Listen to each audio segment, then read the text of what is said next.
morning, everyone. I'm Dr. Gagandeep Kaur, working as consultant pediatrician and neonatologist at Manipal Hospital, Patiala. आज हम आपसे topic discuss करने जा रहे हैं बेड वेटिंग या एन्यूरिसिस। बेड वेटिंग होना एक बच्चों में कॉमन प्रॉब्लम रहती है और स्पेसिफिकली अगर बच्चे चलो छोटा है तब ये इतनी परेशानी की बात नहीं होती, लेकिन अगर बच्चा बड़ा हो रहा है 5 ईयर्स से ऊपर जा रहा है तब मदर्स की ये काफ़ी कंप्लेंट रहती है कि बच्चा बेड वेटिंग कर रहा है और अभी तक बच्चे का यूरिनरी कंट्रोल नहीं आया। तो हम सबसे पहले समझने की ज़रूरत है कि हम बेड वेटिंग किसको कहेंगे, कितने साल के बच्चे को हम लेबल करेंगे कि हाँ ये बच्चा बेड वेट कर रहा है। अगर आपका बच्चा 5 साल से ऊपर है और रात के टाइम बच्चा बीच में ही यूरिन कर रहा है, बीच में ही सुसु कर रहा है, रात को उठ के यूरिन पास नहीं करता, उस चीज़ को हम बेड वेटिंग कहेंगे या उस प्रॉब्लम को हम टेक्निकल टर्म में एन्यूरिसिस कहते हैं। अब इस दिक्कत के काफ़ी कारण हो सकते हैं। सबसे पहले एक हम लेते हैं पैथोलॉजिकल कारण। पैथोलॉजिकल कारण का मतलब है कि कोई ना कोई बॉडी में दिक्कत है, उस वजह से हो रहा है, और दूसरा है कि फिजियोलॉजिकल कारण। तो पहले अगर हम पैथोलॉजिकल कारणों को समझें कि अगर यूरिन बच्चा रात को यूरिन कर रहा है बीच में ही, 5 साल से ऊपर बच्चा, तो हो सकता है बच्चे के यूरिन में कोई इन्फेक्शन हो। मोस्टली ये मेल चिल्ड्रन में ज़्यादा होता है और इसमें दिक्कतें कैसे आपको नज़र आती हैं, अगर बेड वेटिंग के अलावा आपको और भी कुछ सिम्टम्स नज़र आ रहे हैं, जैसे कि बच्चा यूरिन करने वक्त काफ़ी इरिटेट हो रहा है, रो रहा है, दर्द हो रहा है, यूरिन जब कर लेता है उसके बाद भी यूरिन ड्रिबल करता रहता है, बच्चा दिन में भी बार बार कभी यूरिन की फ्रीक्वेंसी बहुत ज़्यादा बढ़ जाती है, कभी बहुत ज़्यादा कम हो जाती है, यूरिन में कुछ पस आ रही है, तो ये एक इंडिकेशन है कि हाँ हो सकता है बच्चे को साथ में यूरिन की इन्फेक्शन भी हो। कुछ ऐसी प्रॉब्लम्स बच्चों में जो जन्म के टाइम से ही रहती हैं, जैसे कुछ स्पाइन में प्रॉब्लम है, कुछ ब्रेन की प्रॉब्लम्स चलती है, जैसे सेरिब्रल पाल्सी हो गई, कोई स्पाइना बाइफिडा, ऐसी प्रॉब्लम्स रहती हैं, उन बच्चों में भी ये एन्यूरिसिस या बेड वेटिंग की प्रॉब्लम बहुत लंबे देर तक रहती है। तो हमें सबसे पहले इस चीज़ को रूल आउट करना है कि ये जो दिक्कत अगर तो किसी कारणवश है, तो सबसे पहले हम अपने डॉक्टर के पास जाके उस कारण को हम सॉल्व करें, उस प्रॉब्लम का हम इलाज कराएं। तो अगर हमारे पास कोई बच्चा वैसे भी आता है इस दिक्कत के साथ, तो एक बेसिक हम टेस्ट यूरिन एनालिसिस करवाते हैं ताकि हमें ये पता लग जाए कि यूरिन की इन्फेक्शन करके ये प्रॉब्लम तो नहीं बढ़ रही। अगर हम क्लियर हैं कि ऐसे कोई इन्फेक्शन नहीं है, कोई ब्रेन की प्रॉब्लम नहीं है, कोई स्पाइन की प्रॉब्लम नहीं है, और फिर भी बच्चे को ये दिक्कत आ रही है, तो हम इस चीज़ को फिजियोलॉजिकल कहेंगे, या इसका मतलब कि कोई इन्फेक्शन या ऐसा कोई कारण नहीं है, वो हमने रूल आउट कर लिया। तो फिजियोलॉजिकल कारण क्या क्या हो सकते हैं? अब अगर हम कहें कि बच्चे ने आज तक कभी भी ऐसा नहीं हुआ कि रात को बच्चे का डायपर या कपड़े ड्राई रहे हों, ऐसे 5 साल से ऊपर बच्चे तक कभी अचीव नहीं हुआ, उसको हम प्राइमरी एन्यूरिसिस कह देंगे। दूसरी कंडीशन होती है कि अगर एक बार बच्चे ने यूरिन रात को करना बंद कर दिया, बीच में बेड वेटिंग बंद कर दी, और कुछ महीने बाद ये प्रॉब्लम दोबारा स्टार्ट हो गई, तो उसको हम सेकेंडरी एन्यूरिसिस कहेंगे। तो इसके मेनली कारण होते हैं, कई बार बच्चों में जो न्यूरॉन्स या ब्रेन की डेवलपमेंट थोड़ी लेट रहती है, या बच्चों में कुछ बिहेवियरल चेंजेस रहते हैं, रात को यूरिन प्रोडक्शन की ज़्यादा होना, मतलब बच्चा फ्लूइड ज़्यादा पी रहा है, अपना ज़्यादा पानी पी रहा है, ये सब चीज़ों की दिक्कतें रहना, बच्चा टाइम से सो नहीं पा रहा, रात को टीवी ज़्यादा देख रहा है, घर का कुछ माहौल ऐसा होता है कि बच्चे की रात को नींद खराब हो जाती है, ये कुछ फिजियोलॉजिकल कारण है जिसकी वजह से ऐसी दिक्कत आ सकती है। तो सबसे पहले तो हम अपने डॉक्टर से कंसल्ट करके इस चीज़ का हम कारण रूल आउट करते हैं। तो जब अगर हमें पता लग गया है कि बच्चे को हमारी ये दिक्कत है, तो ऐसा कुछ नहीं है कि हमने स्टार्टिंग से ही बच्चों को उसके लिए दवाइयाँ देनी शुरू कर देनी है। तो पहले 3 से 6 महीने के लिए ज़रूरत है कि बच्चे की कुछ बिहेवियरल थेरेपी, कुछ हम चेंजेस लाएँ बच्चों की लाइफ़स्टाइल में, कुछ हम उसकी समझें कि उसकी प्रॉब्लम्स किस वजह से हो रही है, और 3 से 6 महीने तक हम इस चीज़ को उस चीज़ पर लागू करें कि हम इस बच्चे को इस प्रॉब्लम से कैसे निकाल सकते हैं। तो सबसे पहले एक ज़रूरी चीज़ है पेरेंट्स के लिए एक वॉइडिंग डायरी बनाना।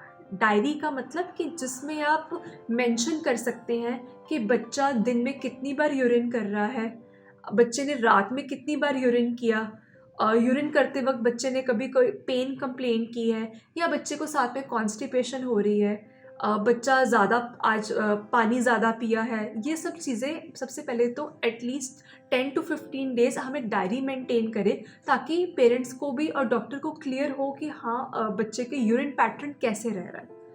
फिर सेकंड चीज़ होती है कुछ बिहेवियरल चेंजेस, कुछ लाइफ़स्टाइल चेंजेस।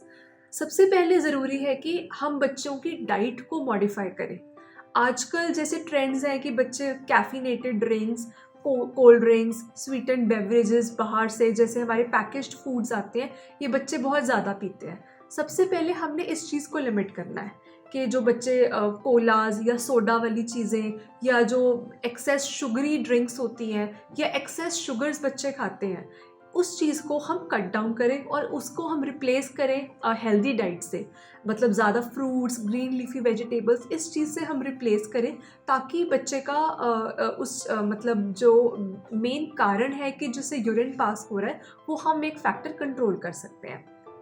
सेकंड, हमें ध्यान रखना है कि बच्चे का जो दिन भर में कितना बच्चा फ्लूइड लेता है, पानी लेता है, पानी इन एनी फॉर्म, चाहे सीधा पानी हो, चाहे कोई लस्सी हो, कोई नींबू पानी हो, या क्या क्या ड्रिंक्स ले रहा है बच्चा, हम उस चीज़ को, क्लियर ड्रिंक्स ले रहा है, हम उस चीज़ को रेगुलेट करें। जितना, अगर सपोज़ हमें पता है कि बच्चा 1 लीटर बॉटल पानी पीता है, तो हमने उसको रेगुलेट करना है कि वो पानी कैसे पिए। ऐसा नहीं होना चाहिए कि सारा पानी एक बार पी जाए या बिल्कुल पानी ना पिए। तो हमने इसको डिवाइड करना है 40-40-20 में। अगर सपोज़ बच्चा 1 लीटर पानी पीता है, मतलब एक 1000 ml बच्चा पानी पीता है, जैसे 10 किलो के बच्चे का अराउंड इतना रिक्वायरमेंट होती है। तो हमें कोशिश करनी है कि दोपहर के 12 बजे तक बच्चा उसमें से 40% मतलब 400 ml पी ले। 12 से लेकर शाम के 5-6 बजे तक बच्चा बाकी 400 ml पी ले, और जो 200 ml बच गया वो बच्चा रात को सोने तक उतना ही ले। रात को हमने ज़्यादा फ्लूइड नहीं देना बच्चे को। ये हम कुछ डाइटरी मॉडिफिकेशंस कर सकते हैं, कुछ हैबिट्स चेंज कर सकते हैं, जिसके साथ बच्चे की ये प्रॉब्लम कंट्रोल में आ सकती है। थर्ड, हम चीज़ एक कर सकते हैं कि we should encourage our children कि वो दिन में यूरिन पास करें। हम बच्चों को अगर बच्चे ने ज़्यादा पानी पिया है या मील ले लिया है, हम 15-20 मिनट्स बाद बच्चे को इंस्ट्रक्ट करें कि वो जाके यूरिन पास करे। दिन में ज़्यादा से ज़्यादा यूरिन पास करे और रात को सोने से पहले एक बार यूरिन ज़रूर पास करके आए। ये हैबिट्स हमें बच्चों में चेंज करनी है। इसके बाद अगर स्टिल बच्चा ये प्रॉब्लम फेस कर रहा है, अभी भी बच्चे को बेड वेटिंग हो रही है, तो सबसे पहले ज़रूरत है कभी भी नेगेटिव रीइंफोर्समेंट नहीं करनी, बच्चे को डांटना फटकारना नहीं है। इंस्टेड बच्चे को एक पॉजिटिवली मोटिवेट करना है। सबसे पहले तो हम बच्चे को जैसे बोल रहे हैं, हमने जहाँ बच्चे का स्टडी टेबल है या आपके रूम में हम एक चार्ट लगा सकते हैं और हम एवरी डे उस चार्ट को मेंटेन कर सकते हैं। हमने बच्चे की हैबिट्स के अकॉर्डिंग उसको रिवॉर्ड करना है। सपोज़ अगर बच्चा डेली आपके कहे बगैर रात को जाके यूरिन पास कर रहा है सोने से पहले, तो हम बच्चे को स्टार दे सकते हैं, मतलब जो हम बच्चे को एक तरह से मोटिवेट कर सकते हैं। चाहे बच्चा रात को बीच में यूरिन कर रहा है, नहीं कर रहा, बट एटलीस्ट बच्चा ये हैबिट फॉलो करना शुरू कर रहा है। और अगर सपोज़ बच्चे ने 1 दिन 2 दिन रात को बेड वेट नहीं किया, तो उसमें हम बच्चे को और रिवॉर्ड सिस्टम दे सकते हैं। बच्चे को हम कुछ मतलब जैसे स्टार दे सकते हैं, डबल स्टार दे सकते हैं, बच्चे को मोटिवेट कर सकते हैं, कुछ रिवॉर्ड दे सकते हैं। इस तरह से हम बच्चे में एक पॉजिटिव रीइंफोर्समेंट लाते हैं। इसके बावजूद भी अगर बच्चा ये चीज़ नहीं कर पा रहा, तो हम ये ना सोचें कि बच्चा जान के कर रहा है। ये बच्चे के लिए भी उतना ही स्ट्रेसफुल है, उतना ही एम्बैरेसिंग रहता है। तो हम बच्चों को डांटे फटकारे नहीं, रादर उनको मोटिवेट करें। कभी ये नहीं करना कि उनके कुछ प्रिविलेजेस ले लिए या उनसे कोई चीज़ उनको मना कर दिया कि आप खेलने बाहर नहीं जाओगे, ये बच्चे को नहीं करना। आपने बच्चे को कम से कम 3 से 6 महीने के लिए कॉन्टिन्यूसली मोटिवेट करते रहना है। अगर इन चीज़ों के बाद भी बच्चों में इम्प्रूवमेंट नहीं आती, तो हम एक्टिव थेरेपी पे जाते हैं। अब एक्टिव थेरेपी में बेसिकली 2 कंपोनेंट्स हैं। पहले है अलार्म सिस्टम और सेकंड है मेडिकेशन। तो अलार्म सिस्टम में आजकल एक्टिव अलार्म सिस्टम्स आते हैं, जैसे कि बच्चे के अंडरगारमेंट में अलार्म फिट रहता है और अगर बच्चा यूरिन पास करता है वो अलार्म बज जाएगा और उसके बाद बच्चा एकदम से जाके यूरिन पास कर लेता है। ये एक फर्स्ट तरीका है अगर हमारे मोटिवेशनल थेरेपी के बाद भी बच्चे में इम्प्रूवमेंट नहीं आ रही तो। और इसके अलावा भी अगर ये भी कंट्रोल नहीं होता तो मेडिसिन आती है जिसको डेस्मोप्रेसिन कहते हैं, वो आप डॉक्टर की एडवाइस के बाद ही लें। तो ये कुछ तरीके हैं जिससे हम जो हमारी एक बहुत कॉमन प्रॉब्लम बच्चों में रहती है उस चीज़ को हम कंट्रोल कर सकते हैं।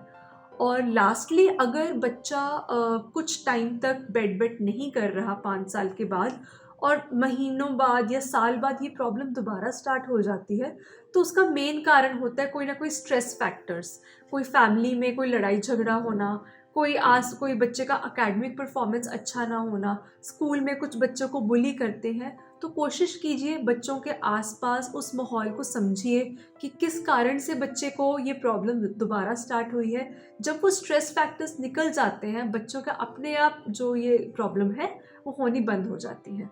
तो आज हमने आपसे एक इम्पॉर्टेंट टॉपिक डिस्कस किया है, तो I hope this will be very helpful to you. Thank you.